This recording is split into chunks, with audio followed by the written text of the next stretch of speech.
नहीं वारंट लेकर के आए हैं मेरे घर पर। पकड़ने आएंगे तब न। तो क्यों आए हैं? क्या मतलब है? आने का मतलब कुछ होना चाहिए ना। जानकारी लेकर नोटिस भेजते हैं। क्या जानकारी लेना चाहिए? नोटिस भेजते हैं ना आप इतना फोर्स लेकर के मेरे घर पर आ गए सरकारी आवास पर, और जो है कि बिना इजाजत का, बिना नोटिस का। क्या नोटिस है? क्या केस हुआ है? जानकारी लेने की क्या दिक्कत है? नहीं, क्या जानकारी लेना चाहते हैं? हम महिला विधायक हैं, हम पूर्व विधायक हैं। आप ऐसे आ गए अचानक। नहीं लेना है तो क्या? कुछ जांच कीजिएगा, जाएगा थाना, कुछ जांच कीजिएगा। कोनो चोर चिल्लर है जो भाग जाएगा के यहाँ उसके इशारा पर आए हैं जांच करके करेगा। सरकारी आवास में महिला विधायक है, घुस गए बिना पहले आए, बिना कहे हुए घुस नोटिस लेकर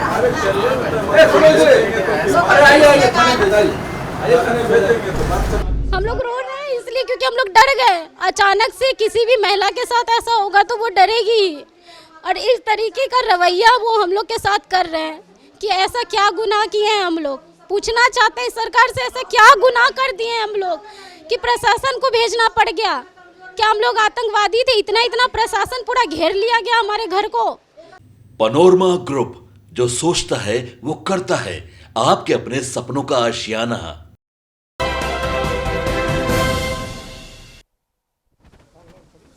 तो बीमा भारती के घर पर पुलिस पहुंची हुई है। आपके घर पर पुलिस पहुंच गई? आपके घर पुलिस पहुंच गई? अब तो पूछने के बाद नहीं क्यों आया है, क्या है, नहीं है, तो अब बात करने के बाद ना पता चले। आपके पति के बारे में? तो पति के बारे में पूछ रहा है तो सबको यही है। मुकदमा तो बेटे पर न हुआ है, पति के बारे में क्यों? इसीलिए ना इस तरह से किया जा रहा है, परेशान किया जा रहा है। तो देखिए पुलिस की टीम यहाँ पहुंची है पूछताछ के लिए। ये तस्वीर हम दिखा रहे हैं बीमा भारती के घर की। तो पुलिस वाले यहाँ पर पहुंचे हुए हैं। देखिए पुलिस के अधिकारी बीमा भारती के पति के बारे में पूछताछ कर रहे हैं। क्या घटना के बारे में पूछताछ होगा? पूछताछ क्या कीजिएगा? आएंगे तब ना पूछताछ, उसी संबंध में पूछताछ होगा। कौन पूछताछ करना है? वो सब पूछताछ जांच का विषय है, जांच होगा, जांच होगा। मत दिखाइए, बात कर रहे हैं तो अपने करने दीजिए। ये आपका रैली नहीं है, मत दिखाइए, ठीक है? अरे इंटरव्यू आप खत्म तो कर लेते हो, अभी बीच में हम लोग काम आया, इंटरव्यू बाद में कीजिएगा। या तो हम लोग को पहले कर लीजिए या हमसे बात कीजिए। कर दो, भेज देंगे, पूछ लीजिएगा। नहीं तो यहाँ क्या पूछताछ करना है? जाएंगे वहाँ पर जो है कि थाना में पूछताछ कीजिएगा, भेज देंगे हम वहाँ। कोनो अपराधी थोड़े हैं, अपराध किए हैं। नहीं तो इस तरह का आप लोग जो यहाँ पर आए हैं, इस तरह का घर घुसने का क्या मतलब है? वारंट लेकर के आए हैं क्या?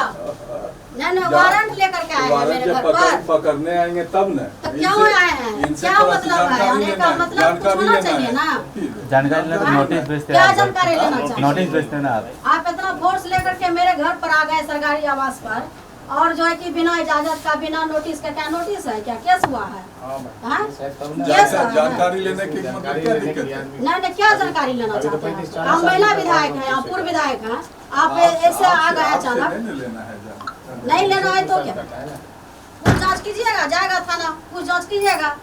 कोनो चोर चिल्लर है जो भाग जाएगा? चोर चिल्लर की बात है? किसी से मार के किसी का बेटा का नाम जो है उगलवाइएगा आप लोग। पुलिस ऐसे आपके घर में अचानक घुस गई? आपने अचानक घर घुस गए, एक महिला है और सरकारी आवास में घुस गए, इस तरह से पूछा भी नहीं है। बाहर बनाओ। इस तरह से कैसे घुस गया? इजाजत लेना चाहिए ना, वारंट लेकर आया है जो इस तरह से घुसा है। देखिए तस्वीर। क्या साबित करना चाहता है ये लोग? तो फायर ब्रांड नेत्री हैं और क्यों इस तरह से कर रहा है प्रशासन? देखिए नाराज है बहुत, गुस्से में। क्या सरकार में नहीं है? इसी तरह सरकार का ही जो है इस तरह का कर रहा है। तो बुलाइए ना उनको।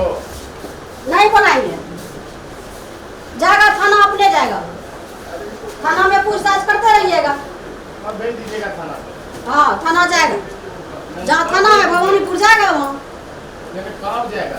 जाएगा, आपसे पूछ के थोड़ा जाएगा, चल जाएगा अपने चल जाएगा। हम तब आप लोग ले जाइएगा उसको। अरे पूछताछ करना है तो करना है तो भवानीपुर जाएंगे ना थाना पर।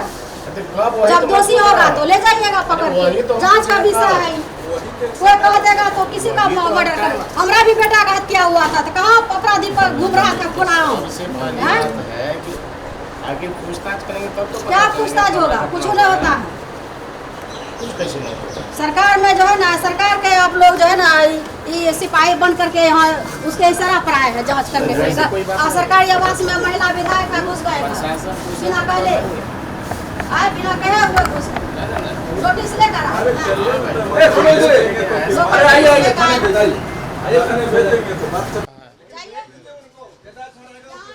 किस थाने से आए? ओ फिर वही बात, आप लोग फालतू बात है। किसको देखने के लिए आए हैं सर? आपको समझ में आना चाहिए, टो स्टार को कोई पावर नहीं है बाइट देने का, तो समझ नहीं रहे हैं आप लोग। इतना तो समझ में होता है। आए होंगे तो बताइएगा ना सर, किसके आदेश से? बढ़िया पदाधिकारी आदेश में आए हैं। मामला क्या है? फिर वही बात, मन गजब कहते हैं, हम बाइट देने के लिए कैपेबल है ये। ऐसा इंस्पेक्टर नहीं है पावर बैठ देने अच्छा, का। ठीक है। अरे किसको खोजने के लिए आए थे सर, ये तो बताइएगा ना सर। आप साथ आए, कोई अफसर तो होगा ना? किसका बयान लेने आए थे सर? अरे आप डीएसपी रैंक अफसर है। अरे डीएसपी नहीं है भाई, आप क्या डीएसपी आपको लग रहे हैं? क्या है बताइए ना। हमसे कुछ नहीं मिल पाएगा आपको, काहे ऐसे कर रहे हैं? बयान लेने आए थे, ये तो बताइएगा ना सर। सरकार का प्रेशर है क्या आप लोगों को? सरकार का प्रेशर है क्या आप लोगों को?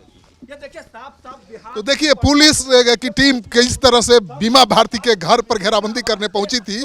देखिए 2 दर्जन से ज्यादा पुलिसकर्मी यहाँ पर धमाका पहुंचे। लग रहा है कि किसी टेररिस्ट की गिरफ्तारी के लिए पुलिस पहुंची है। तो विधायिका है, महिला विधायिका है, उनके घर पर 2 दर्जन से ज्यादा पुलिस के जवान यहाँ पर अचानक पहुंचे, घर में घुस गए बिना पूछे। महिला विधायिका भड़क गई कि मेरे घर में बिना इजाजत के, बिना पूछे कैसे घुस गई पुलिस। लेकिन आपको जवाब देते नहीं बन रहा है। बैरन पैदल भागे। देखिए पुलिस वाले पैदल भागे, बीमा भारती ने भगा दिया। तो ये तस्वीर मैं दिखा रहा हूँ, बीमा भारती के घर से बैरंग वापस लौटती हुए पुलिस फोर्स। तो पुलिस के अधिकारियों को कोई बयान देते नहीं सूझ रहा है। ये तस्वीर देख लीजिए, हम दिखा रहे हैं बीमा भारती के पटनावास की। तो पूर्णिया से पुलिस पहुंची है, लोकल पुलिस को लेकर पहुंची है। बीमा भारती के घर में अचानक पुलिस घुस गई, बीमा भारती उखड़ गई। एक विधायिका, पूर्व विधायिका के घर पर इस तरह से पुलिस कैसे पहुंच सकती है बिना वारंट और सर्च के? तो देखिए ये तस्वीर है। पूर्णिया से आए हैं। तो देखिए तस्वीर, पुलिस वाले किस तरह से पहुंचे थे अचानक। तो मीरगंज थाना लिए हो, देखिए मीरगंज थाना, बड़हारा कोठी थाना पूर्णिया, लगता है कि पूर्णिया के रघुवंश नगर थाना पूर्णिया, कई थानों की पुलिस पहुंच गई है पटना में। बीमा भारती के घर पर पहुंच गई। देखिए रुपौली थाने की पुलिस भी पहुंच गई है। तो रुपौली पुलिस माने पूर्णिया जिले के 5 थानों की पुलिस पहुंची है बीमा भारती के पटना आवास पर। तो ये तस्वीर हम आपको लाइव तस्वीर दिखा रहे हैं कि कैसे बीमा भारती के घर पर पुलिस पहुंची। देखिए पूर्णिया से पुलिस पहुंची।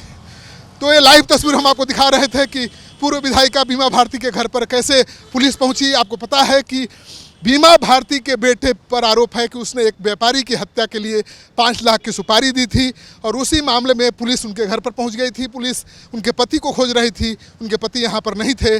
बीमा भारती ने विरोध किया कि बगैर आप इजाज़त के मेरे घर में कैसे घुस गए। पुलिस को बैरंग वापस लौटना पड़ा। तो ये तस्वीर हम दिखा रहे हैं कि बैरंग पुलिस वाले वापस लौट गए। पिता कहाँ है भाई? तो मेरे भाई और मेरे पिता टेररिस्ट हैं और जिसका हत्या का इल्ज़ाम लगाया जा रहा है उनसे, यदुका जी से, उनसे हमारा बहुत पारिवारिक रिश्ता है और वहाँ हमारा घर है, खुद भवानीपुर में हमारा घर है। जिस तरीके से इल्ज़ाम लगा रहे हैं, जिस तरीके से प्रताड़ित किया जा रहा है, हम लोग टेररिस्ट हैं। हमारे सारे परिवार को जेल कर देना। हम इतना डर चुके हैं, अभी हम अंदर में थे, इतना हम डर गए अचानक से इतना सारा पुलिस देख के। जो लोकतंत्र की बात करती है सरकार, किस पे यकीन करे? प्रशासन की जो बात करती है, सुरक्षा कहाँ है? सुरक्षा आपके सामने ही हुआ ना, कहाँ है सुरक्षा? कहाँ है महिला पुलिसकर्मी? हम लोग सेफ हैं क्या? महिला सेफ है यहाँ पे? महिला की बात करते हैं, बेटी पढ़ाओ बेटी बचाओ की बात करते हैं और उसी तक पीठ पीछे ये करते हैं उनके साथ। आप थे तो आप रिकॉर्ड कर लिए, नहीं होते तो कहते झूठ बोल रही है। ये तो आपके सामने का बात है। आपका पूरा परिवार रो रहा है, क्यों? क्योंकि हम लोग डर गए, बेवजह हमें फंसाया जा रहा है। हम लोग कमजोर है इसलिए नहीं रो रहे हैं, हम लोग इसलिए रो रहे हैं कि हम लोग सरकार में थे और हटे तो हम लोग के साथ इस तरीके से किया जा रहा है और आम आदमी का क्या होगा। हम लोग रो रहे हैं इसलिए क्योंकि हम लोग डर गए। अचानक से किसी भी महिला के साथ ऐसा होगा तो वो डरेगी। और इस तरीके का रवैया वो हम लोग के साथ कर रहे हैं कि ऐसा क्या गुनाह किए हैं हम लोग। पूछना चाहते हैं सरकार से, ऐसा क्या गुनाह कर दिए हम लोग कि प्रशासन को भेजना पड़ गया। क्या हम लोग आतंकवादी थे? इतना प्रशासन पूरा घेर लिया गया हमारे घर को। एक महिला को पकड़ने के लिए इतना प्रशासन, वो भी बिना कोई गुनाह का, बिना किसी चीज का। तेजस्वी यादव से मिलने गए थी बीमा भारती और आपके पिता गए थे, उसके बाद ही रेड हुआ? हाँ, उसके बाद ही हुआ, 10 मिनट बाद ही आ गए वो लोग। और हम लोग बिल्कुल नॉर्मल थे, मम्मी इंटरव्यू दे रही थी, मैं अपने रूम में थी, बैठी हुई थी, और अचानक से ये सब हुआ तो मैं डर गई कि क्या हो गया। तो मेरी मम्मी भी फिर उन सबको बोली कि ना ही वारंट है ना ही कुछ है, तो भाग गए। क्यों? अगर आप सही थे तो भागे क्यों? महिला पुलिसकर्मी क्यों नहीं थी आपके साथ? और इनका यही इरादा है कि उपचुनाव लड़ने वाली है मेरी माँ, किसी तरीके से इनको कमज़ोर किया जाए, किसी तरीके से इनको प्रताड़ित किया जाए, ताकि ये बैठ जाए, कमज़ोर हो जाए, जैसे लोकसभा में किया गया। हमको जिस तरीके से प्रताड़ित किया गया लोकसभा में, ना मेरे भाई थे ना मेरे पिता थे, उसी तरीके से वो इसमें भी करना चाह रहे हैं। और फिर ये लोग लोकतंत्र की बातें करते हैं। अभी चुनाव लड़ सकती हैं क्या? नहीं, मैं नहीं लड़ूंगी चुनाव, मेरी माँ ही लड़ेगी चुनाव, और ऐसा कोई बात नहीं है। पर अभी जैसा सिचुएशन हुआ है उस हिसाब से मैं डर गई बहुत ज़्यादा, क्योंकि ये पहली बार ऐसा कुछ हुआ है। वो भी अगर मैं गुनाह करूँगी तो मुझे सज़ा दीजिए, आप कानूनी तरीके से जो भी है कार्रवाई कीजिए, लेकिन ये कोई सही तरीका नहीं था। आप देख रहे हैं कि बिटिया है, रो रही है, बीमा भारती की बेटी, और कह रही है कि उसके घर में जिस तरह से बिना नोक किए दरवाजे पर पुलिस पहुंच गई और 2 दर्जन से ज़्यादा पुलिस अधिकारी घर में घुस गए, तो वो काफ़ी दहशत में है। और खुद पूर्व विधायिका बीमा भारती को आपने रोते हुए देखा, तो दहशत में है पूरा बीमा भारती का परिवार, खुद बीमा भारती भी।